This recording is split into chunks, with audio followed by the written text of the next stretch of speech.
In 1907, two young men from Budapest set out to seek their fortunes in America. Brothers Edmund and Ernest Horwath found work as a controller and an accountant in a restaurant in New York City. Just 3 years later, they started their own businesses in food cost accounting, and by 1915, they opened Horwath and Horwath. During World War I, the company was hired by the U.S. War Department to organize the kitchens and commissary of a New York State training camp for officers. Recognition grew for their work, and the Horwath brothers expanded into business management, hotel services, and more. New branches were opened in other major cities in the 1920s. While the company weathered a recession post-World War I and flourished in the 20s, Black Tuesday and the Depression deeply affected Horwath and Horwath as restaurants and hotels closed around the country. But the firm's business management acumen led to stabilization and continued growth in the years following World War II. New offices and mergers took place throughout North America, the Caribbean, and South America. Over the next few decades, the company established itself as one of the foremost accounting firms in the food service and lodging sectors. Through publications, speeches, and statistical studies, the Horwath and Horwath name began to travel overseas as an authoritative professional body that set high standards for uniform language and quality accounting practices.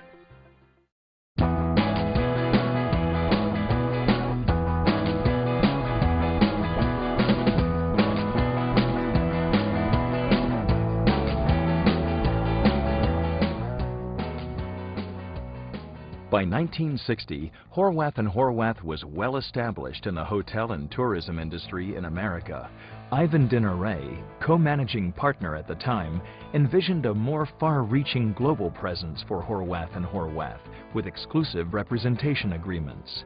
The first feelers went out to Mexico, to Venezuela, to Switzerland, to Germany, to the UK, Argentina. And Ivan, who had this vision of building relationships with firms in those countries, where Horwath and Horwath could provide the know-how and then have those firms pick up the expertise and service Horwath's clients. And that was really the beginning of Horwath International.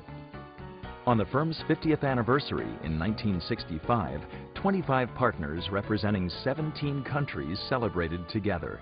As the family of firms was established internationally, plans intensified in the United States to diversify beyond the hotel and leisure core. That led to a merger in 1967 with Leventhal, Kreckstein, Griffith & Company, a practice with broader business interests. What I found very quickly working within Horwath was the fact that people really do care for each other. There's nothing better than having partners from different firms, from different parts of the world, working with each other, getting to know each other. And it's not just, 9 to 5s. Many of these engagements we worked literally around the clock. But we also had a lot of good times.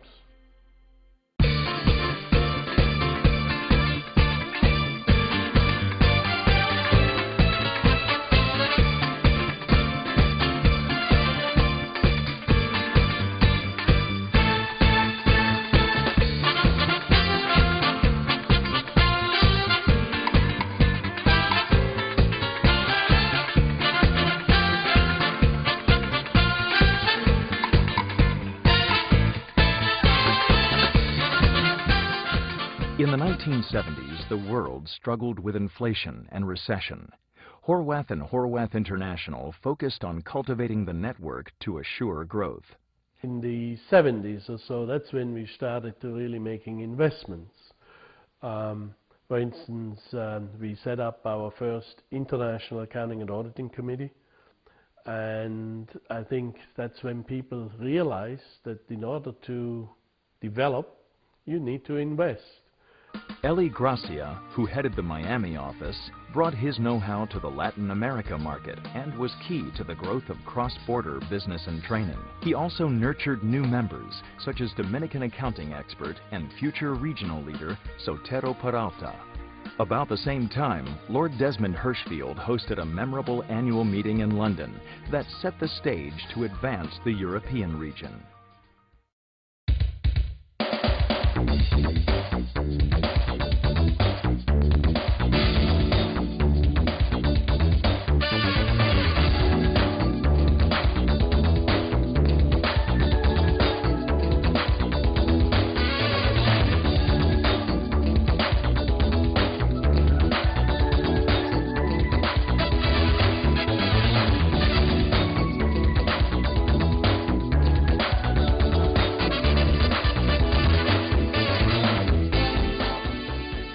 In the 1980s, trade began to flow among Europe, North and South America, and Japan due to deregulation of financial markets. The need for international tax expertise was never greater. Horwath and Horwath International met that need with widespread consultation and acclaimed tax manuals. Our manual was very different. Our manual really dealt with the tax consequences of international transactions. It wasn't just a summary of the tax laws in the respective countries. The Pacific Rim, with Hong Kong at the center, was a primary focus for Horwath and Horwath International. Tourism was rapidly growing. During the 80s, the family of firms expanded to include the Asia-Pacific Regional Organization. By 1989, the firm name was simplified to Horwath International.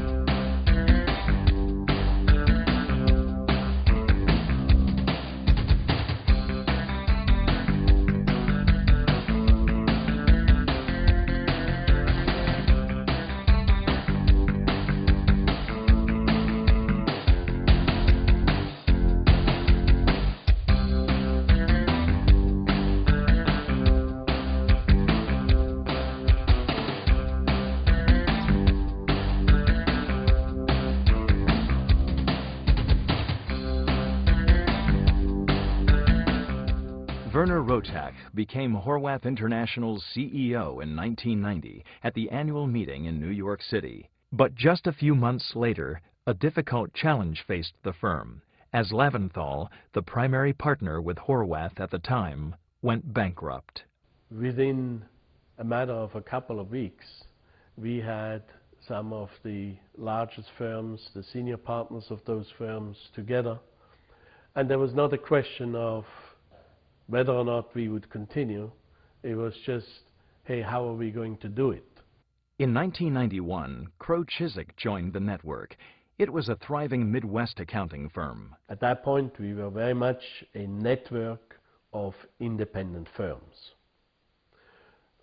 This then changed as part of our strategic planning in the mid-1990s, where we are trying to move from a network of independent firms to a proactive organization of integrated professional service firms.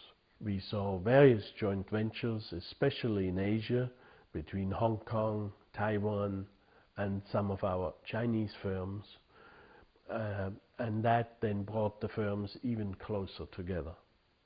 Annual meetings in the 1990s crossed the globe, from Greece to China, from Mexico and India, to even a stormy cruise on a Club Med yacht in the Mediterranean. Fortunately, the firm's strategy at the time was steering the course. We wanted to double our worldwide fee volume. We wanted to be among the top international accounting organizations. And we were very lucky. We were pleased that already by 1999 we had reached those goals. But it's more than just a business. Okay, it is also the relationships that one develops with partners all over the world that have become very close and dear friends.